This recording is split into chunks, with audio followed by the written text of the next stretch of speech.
Hey James, how are you? I'm great, Andre. Thanks. How are you? Yeah, doing pretty great, all things considered, in this fine afternoon. And thank you for joining me on the Dementia Couch again. You're very welcome. Now, James, you've been doing a lot of great work recently for our participants in our community.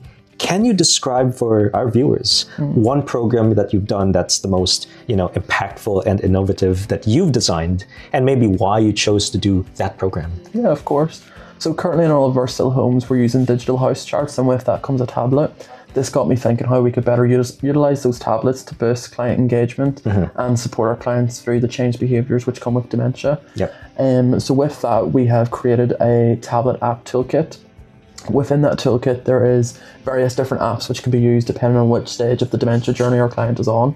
And within that, there's apps such as Libby, which is like a digital collection of books. Right. We also have Music for Your Mind, which is a playlist which is created specifically for people with dementia, and that can be used to support our clients through routines, any moments of distress, change behaviours, etc. Right. So it helps them kind of, go about their day, but also, gets them back into a rhythm, so to speak. Yeah, exactly. Okay, great. Thank you. No worries. And so that program that you've implemented, James, can you tell me a bit about how you decided to implement that and what mechanisms that you put in place to keep track of the progress, to make sure that it was being received well, that sort of thing? Yeah, of course.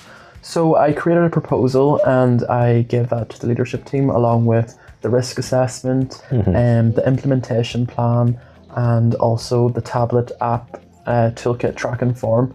This would be the form then that we would measure the effectiveness of the toolkit when it's been rolled out. So each session when the toolkit is used, the form would then be filled out.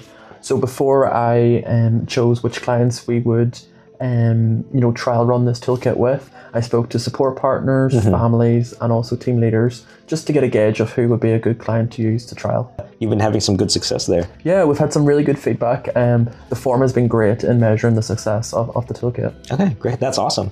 So it sounds like you've been having some good success so far with the program. But can you tell me a bit more about, in your eyes, is it about the success that you had hoped it to be? And what are you using to measure that success? Yeah, so in my eyes, it was a great success. From the sessions I've been there to witness, I've seen families better to engage with their loved ones during visits. I've seen staff better able to navigate changed behaviours, and I've seen how much of an impact it can have on our clients' emotional well-being. Sure. And if in any instance there was some adjustment required, how did you make sure that those were taken into account for the participants? I think with each app, it has been a little bit of trial and error to see what app suits which client, depending on which stage of their journey they're on. Sure. So depending on the feedback, we can change the apps, take them out, add new ones in, which may be better suitable to the client.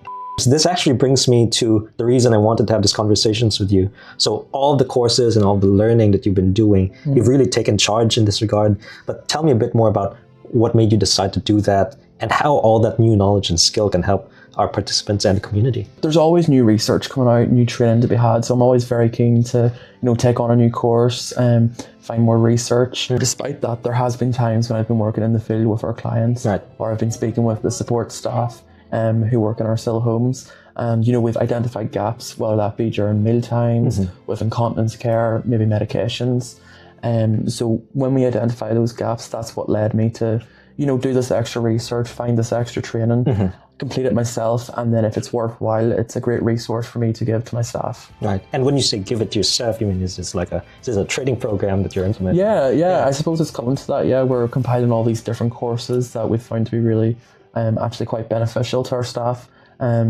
And more so to our clients as well. Right, okay. Great. Well, James, thanks so much for your time. Really appreciate all the work you've been doing. I'm sure the participants and their families appreciate it too.